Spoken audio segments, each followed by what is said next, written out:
亲爱的朋友们，欢迎来到微光夜读。2013年冬天，表姐林雨婷顶着全家人的反对，嫁给了一个月薪3000块的保安张伟。婚礼上，大伯当着所有人的面说：“我们老林家祖上8辈子没出过这么没出息的女婿。”堂哥林浩开着新车按喇叭炫耀：“姐夫啊，你一辈子能摸到方向盘吗？”10年后的大年30，一辆劳斯莱斯开进村，全村人都以为是哪个大老板回来了。车停在姑姑家门口，表姐和张伟从车上下来，大伯手里的麻将牌掉在地上，整个人僵住了。那天年夜饭上，表姐看着大伯，平静地说：“您当年说的每一句话，我都记得。这10年，他们到底经历了什么？”接下来开始我们本期故事，记得点击订阅并开启小铃铛。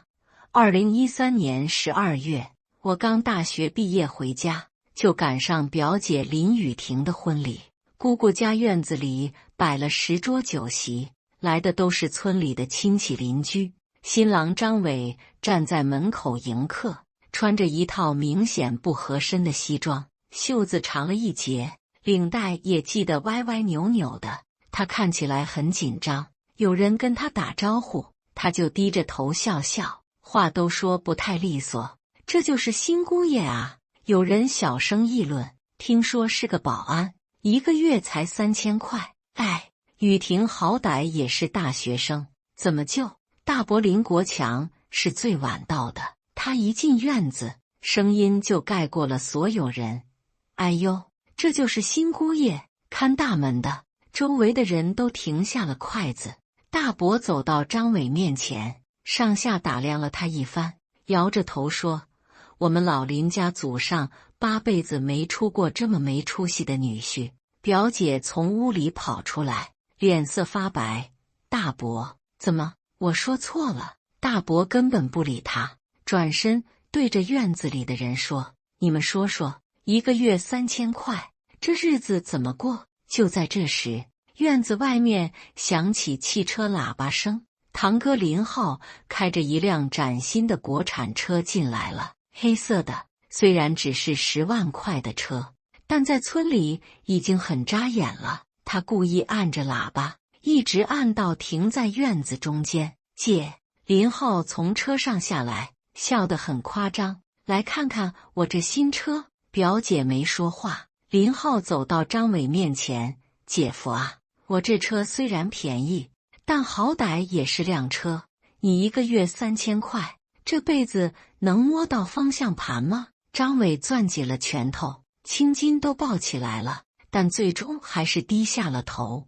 会有的，那我可等着啊！林浩拍了拍张伟的肩膀：“敬酒环节更难熬。”大伯端着酒杯站起来，故意清了清嗓子，等所有人都看过来，他才开口：“雨婷啊，你好歹也是个大学生，我们都以为你能找个条件好点的，怎么就选了这样的？”全场鸦雀无声。3000块1个月，够干啥的？以后生了孩子怎么办？大伯继续说：“你爸妈面子上也不好看，我这个当大伯的，出门都不知道怎么跟人说。”姑姑再也忍不住了，捂着脸跑了出去。姑父黑着脸坐在那里，一句话也不说。七姑在旁边小声嘀咕：“读书读这么多年，找谁不好？”二姨接话：“也是啊，条件确实差了点。”我妈拉着我的手，小声说：“你表姐这选择，以后怕是要吃苦了。”婚礼结束得很早，送客的时候，我看到表姐眼眶红红的，跟张伟往外走。张伟搂着她的肩膀，低声说：“雨婷，等着，10年后我让他们看看。”表姐抹掉眼泪：“我信你。”我站在门口，看着他们的背影消失在夜色里。那时候我心想，他们太乐观了，3000块1个月，10年能有什么变化？2014年夏天，我去省城找工作，顺便去看了表姐。他住在城中村，一个月租金500块的单间。我上楼的时候，楼道里堆满了杂物，墙皮大片大片的脱落，走廊的灯泡也坏了，黑乎乎的。敲开门，表姐正在吃晚饭，一碗白米饭，一盘炒白菜。表弟来了，快进来坐。表姐赶紧收拾桌子。房间很小，除了一张床，一个衣柜，就只剩一张小桌子了。窗户对着另一栋楼，连阳光都照不进来。最难受的是夏天，没有空调，只有一台老旧的风扇，滋滋响着。姐，你习惯吗？我问。表姐笑了笑，你姐夫对我好，这就够了。日子虽然紧巴，但我们都在努力。他端起碗继续吃饭。我注意到他的手机屏幕碎了一大片，但他好像完全不在意。姐，手机怎么不修修？还能用就行。表姐说得很轻松，修一下要好几百呢，省下来做生活费。我那时候刚毕业，自己也没什么钱，但还是偷偷在桌上留了500块钱。表姐追出来，把钱塞回我手里。你自己刚工作，花钱的地方多，姐没事的，我坚持要给。表姐眼眶红了。表弟，谢谢你，等姐以后日子好了，一定还你。我当时想，他什么时候能过上好日子啊？2015年春节，表姐和张伟回村了，他们提着2袋水果，穿着普通的衣服，在村口碰到我的时候，表姐笑着说：“表弟长高了啊。”姐，姐夫，我打招呼。张伟憨厚地笑了笑，手里的塑料袋都勒出红印子了。就在这时，一辆崭新的合资车开了过来，是林浩。姐，姐夫。林浩摇下车窗，来看看我这新车，15万呢，真皮座椅，天窗，倒车影像都有。他说完，故意开到姑姑家门口，按了好几声喇叭才停下。姐夫啥时候也能买上车啊？林浩下车，笑着问。哦对，还没考驾照吧？张伟笑容有些勉强。还没来得及考，慢慢来啊。林浩拍拍他的肩膀，不着急。姑姑在屋里听到了，有些不高兴地跑出来，但转头他又对表姐叹气：“你看看人家浩浩已经买第2辆车了，你们什么时候也能？”表姐低着头，什么也没说。大年初2，家里聚会，七姑提起表姐，雨婷现在在超市上班呢，做收银员。一站就是一整天。二姨接话：“哎，日子确实过得紧巴。”大伯坐在那里抽烟，慢悠悠地说：“我就说嘛，选对象还是要看条件。你看看浩浩，现在在县城都买房了。”表姐全程低着头吃饭，一句话都不说。我看不下去，想帮她说句话，刚张嘴，我妈就在桌子底下踢了我一脚。那顿饭我记得特别清楚，表姐一直低着头，筷子握得很紧，指节都发白了。2016年，表姐生孩子，姑姑和姑父因为觉得面子上过不去，没去医院，最后是我妈带着我去的省城。月子里，表姐还在做手工活，一个5毛钱，桌上堆了一大堆。姐，你身体刚恢复，歇歇吧。我劝她，不做不行啊，孩子的开销大。表姐笑得有些无奈。张伟下夜班赶过来的时候，眼睛布满血丝，但看到孩子，他整个人都亮了起来。辛苦你了。张伟握着表姐的手，等我条件好了，一定让你过上好日子。我站在旁边，心里想，这话虽然听过很多次，但看他们的样子，是真的在为这个目标努力。表姐眼里有光，她信。2017年春节，我发现了一些不一样的地方。姐夫换工作了，我问，现在做建材配送，月薪涨到6000了。表姐说，那你呢？我辞职了，在家带孩子。表姐顿了顿，顺便学点东西。学什么？会计，还有一些电脑操作，多学点总没坏处。我当时觉得奇怪，带孩子已经够累了，他还要学这些，但我没多问。大年初一，我去姑姑家拜年，无意中看到表姐在看一本很厚的书，建材市场价格手册，书上密密麻麻都是笔记，用不同颜色的笔标注着。姐，你看这个干嘛？我好奇地问。随便看看，了解下你姐夫的工作，说不定能帮上忙。表姐合上书，笑着说。我当时没多想，现在回想起来，那是她在做准备。2018年春节，表姐和张伟开着一辆旧面包车回村。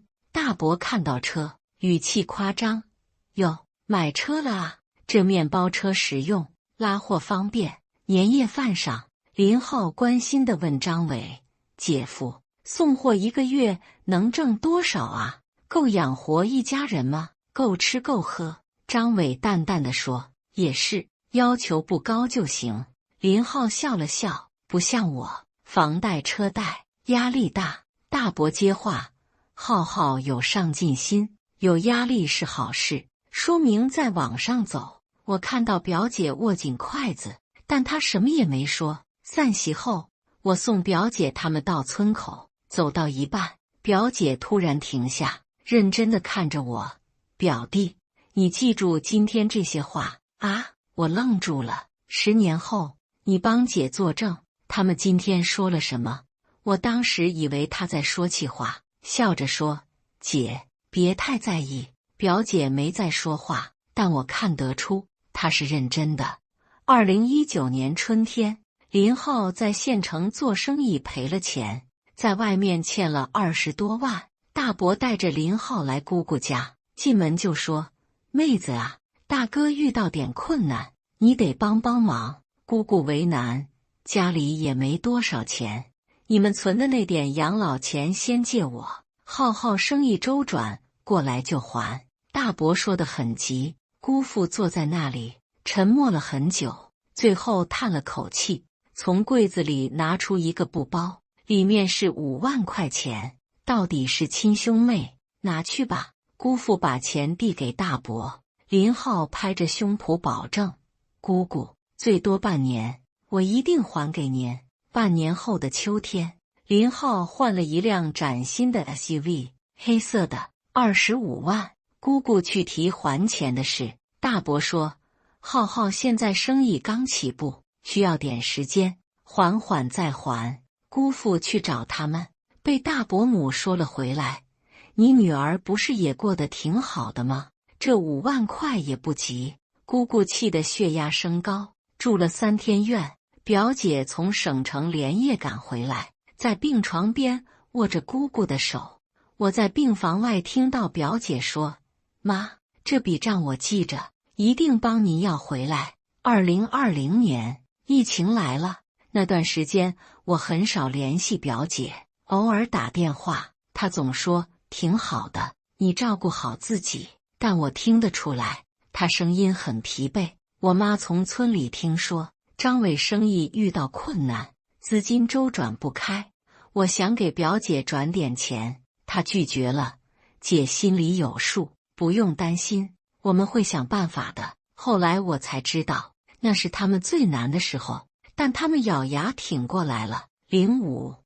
2021年9月的一个深夜，我的手机突然响了，凌晨1点，是表姐打来的：“表弟，能不能借我10万？急用，最多1个月就还。”表姐的声音有些紧张，我一下子清醒了：“姐，出什么事了？别多问了，就说能不能借。我手里只有7万。”电话那头沉默了几秒钟，然后表姐说：“够了，你发给我。”第2天一早，我把钱转过去了，给她打电话问情况，有个项目缺点周转资金，放心，姐不会让你吃亏。表姐的声音听起来冷静多了，我心里有些担心，但选择相信她。1个月03天后，表姐给我转了10万，还多赚了3万。姐，怎么这么多？我吓了一跳。本金10万，利息3万，应该的。姐，到底怎么回事？表姐在电话里笑了。等着，明年过年你就知道了。我更疑惑了，表姐不是在家带孩子吗？哪来这么多钱？2022年春节，我回村，特意去姑姑家打听，姑姑摇头，雨婷还是老样子，日子过得挺不容易的，但我总觉得哪里不对劲。过年那几天，我注意到张伟接电话时说的都是工程款、合同、供应商这些词，他不是做配送吗？2023年夏天，我去省城出差，在一个商场碰到了表姐和张伟，他们穿得很普通，但表姐手里拎着一个看起来质感很好的包，我认出那是某品牌的经典款。姐，你们最近怎么样？我试探着问。还行，日子越来越顺了。表姐笑了笑。这时候，张伟的手机响了，他走到一边接电话。赵总，那批货明天准时到工地，800万的合同我签了。800万？我震惊地看向表姐，她冲我眨了眨眼。先别声张。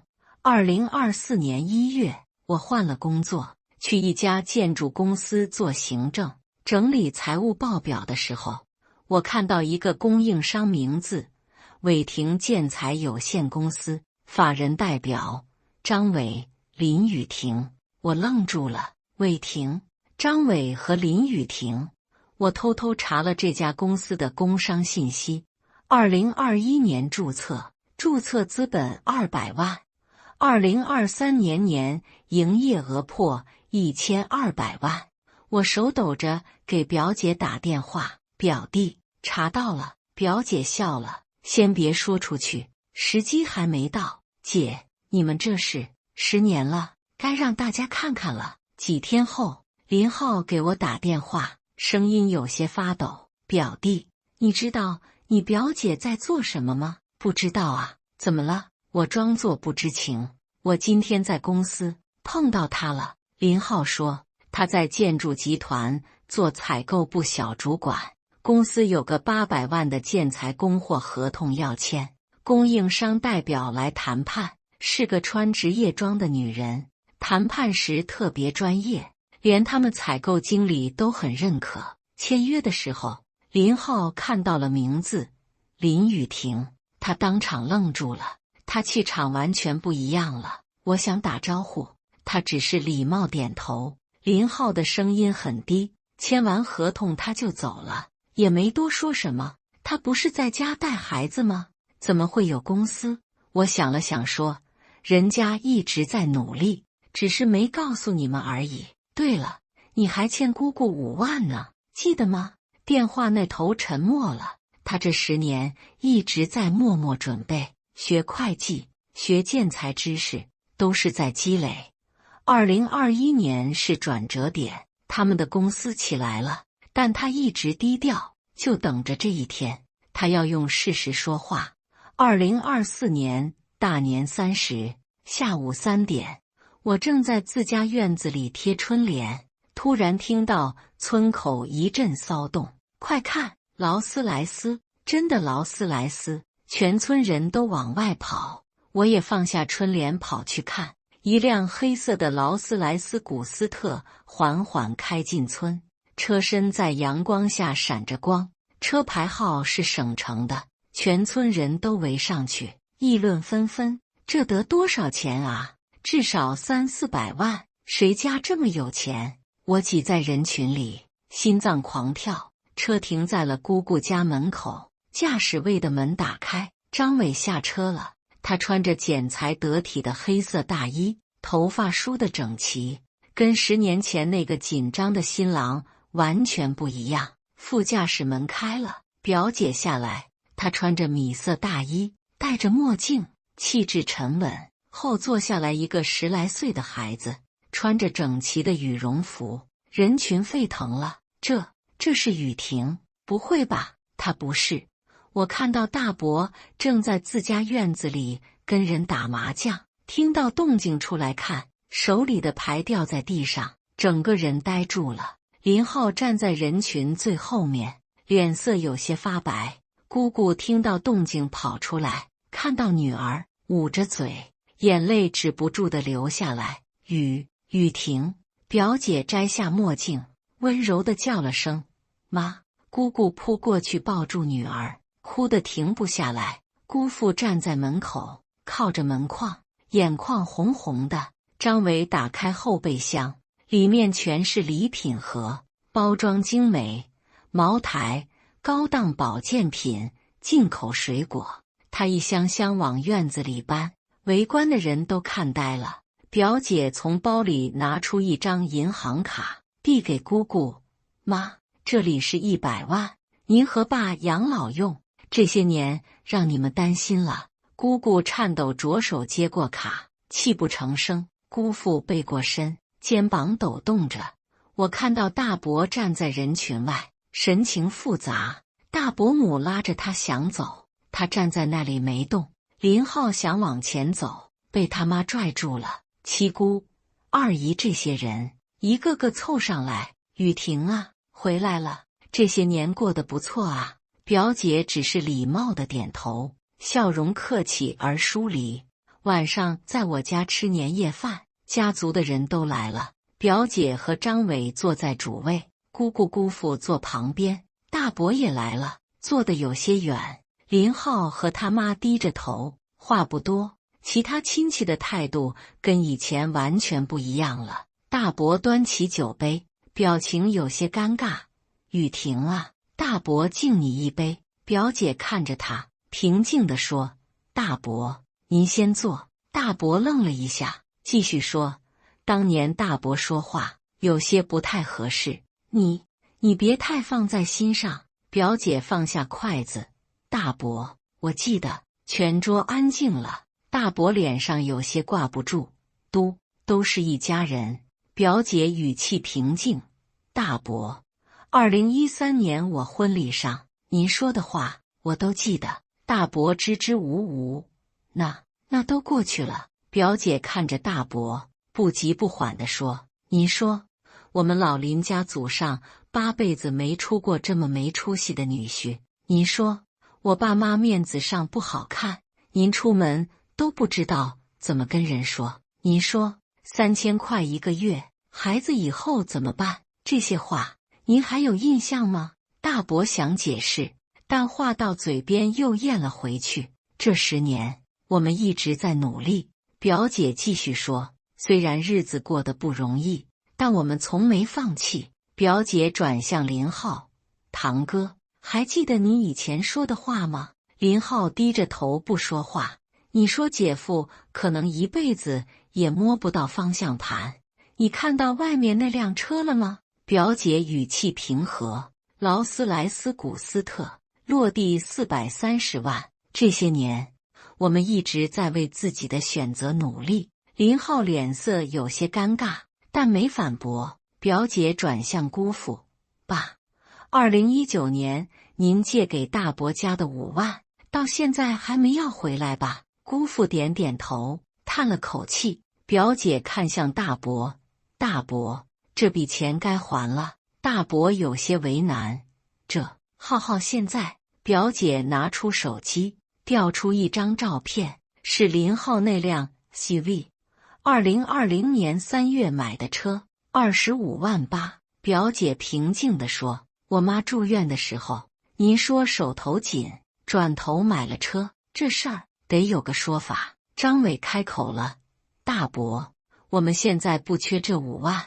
但这是原则问题。”他从包里拿出一张纸：“这是当年的借条，我们可以不要这钱，但希望您能给我岳父岳母一个态度。”大伯涨红了脸，半天说不出话。周围的亲戚都低着头，没人敢吭声。最后还是大伯母掏出手机，赚了5万块。表姐对姑姑说：“妈，收着，这是您应得的。”七姑想说话：“雨婷啊，以前七姑也……”表姐温和地打断她：“七姑，过去的事我都明白，只是希望以后大家都能相互理解。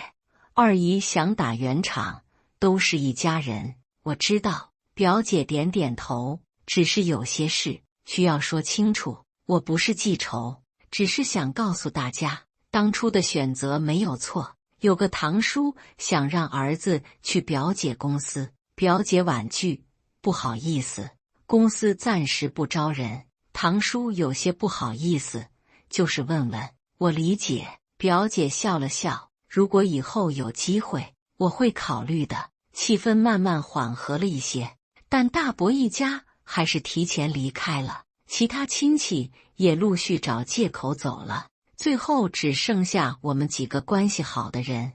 表姐端起酒杯，对我爸妈和我说：“叔叔婶婶，表弟，谢谢你们这些年的关心。”我爸感慨：“雨婷，你们真争气。”表姐笑了，这次是发自内心的笑。饭后，我跟表姐在院子里，姐，你这10年是怎么坚持下来的？表姐看着夜空，沉默了一会儿。表弟，2018年春节，你记得堂哥问你姐夫收入的事吗？我点头。那时候我们的公司已经在筹备了，仓库里压着不少货，但我不敢说，怕万一失败了，会被笑话得更厉害。那2021年借钱，表姐眼眶有些红。那次确实很危险，运货车在高速上出了事故，离交货只剩12小时，如果违约要赔很多钱。当时你姐夫在医院，我一个人在事故现场。表姐深吸一口气，我在路边站了很久，然后开始打电话找车，连夜找了好几家货运公司，最后找到一个愿意加急的，我自己跟车，在工地待到凌晨4点，终于按时交了货。那天给你打电话借钱，是为了付加急运费。我听得鼻子发酸。表姐笑着拍拍我肩膀：“表弟，别难过，我现在挺好的。这10年虽然辛苦，但我们一步步走过来了，证明当初的选择是对的。”初5，表姐一家要回省城了，我去姑姑家送他们。劳斯莱斯后备箱装满了姑姑准备的土特产，腊肉、香肠。孩子在车里玩着游戏，开心得很。姑姑拉着表姐的手，舍不得放，一直在抹眼泪。姑父眼眶红红的，不停地说：“好好的，好好的就行。”张伟跟我握手：“表弟，谢谢你当年借的钱，那笔钱对我们来说很重要。姐夫，你们是怎么做到的？”张伟看着表姐，眼里满是温柔。他比我能干多了，很多时候都是他在想办法，我只是配合他。2021年那次，要不是他，我们真就完了。表姐抱了抱我：“姐，这10年值得吗？”表姐想了想，笑了：“值得。不是为了证明给别人看，是为了证明给自己看。我们当初的选择是对的。那你现在还在意当年那些话吗？”表姐摇头，说不在意是假的，但也不会一直记着。人要往前看，过去的就让它过去吧。那大伯他们，表姐打断我：“每个人都有每个人的活法，我不会刻意去针对谁，但也不会刻意去讨好谁，做好自己就够了。”车开走前，表姐摇下车窗，看着姑姑家的老房子，说：“表弟，这次回来主要是想让爸妈高兴，他们这些年因为我的事也承受了不少压力，现在总算可以让他们扬眉吐气了。”车缓缓开走，我站在路口看着车消失。我站在村口想了很久，想起10年前的婚礼，表姐坚定的样子，再看现在她从容的态度。有些人的成功不是运气，而是韧性。表姐这10年一边承受着质疑，一边默默努力。她没有抱怨，没有放弃，只是一步一步往前走。半年后，我听说姑姑姑父搬进了县城的新房，140平，装修得很温馨。姑姑现在出门都很自信，姑父每天在小区遛弯，精神头特别好。林浩换了家公司，据说工作还算稳定。大伯在村里低调了很多，很少再说别人的闲话。表姐的公司继续发展，听说业务越做越好，在省城买了更大的房子，孩子在好学校上学。七姑、二姨这些人偶尔还会提起表姐，但再也没有当年那种语气了。春节，表姐没回村，只给姑姑姑父打了电话，说工作忙。她在朋友圈发了一句话：感恩生活，感恩所有。配图是一家3口的旅行照，我点了赞，评论：姐，一切都好。她回复：表弟，你也是。今年中秋，我去省城出差，去了表姐家，房子很大，装修得很有品味，到处都是生活的气息。表姐给我泡茶，我们聊了很多。姐，你现在的生活满意吗？表姐看着窗外，笑了，满意。不是因为有多少钱，而是因为我们一家人在一起，健健康康的。我举起茶杯，敬你，表姐。表姐碰杯，敬所有为了梦想努力的人。临走时，表姐送我到门口，说：表弟，记住一件事。什么？这个世界，只要你够努力，够坚持，就一定会有回报。别在意别人的眼光，做好自己就够了。我点头，准备离开。表姐突然说：对了，你大伯前几天来找我爸了。什么事？想让林浩来我公司。表姐平静地说：我让我爸转告他，现在公司确实不合适，以后有机会再说吧。我看着表姐，她神情平和，没有怨恨，也没有得意。这就是我表姐10年的努力，换来了今天的从容。她不需要刻意去证明什么，事实已经说明了一切。感谢大家的观看。本期故事精彩吗？欢迎大家在下方评论区吐槽。如果你喜欢这类故事，记得点击订阅微光夜读，并分享给更多的人，这会对我帮助很大。再次感谢大家的观看。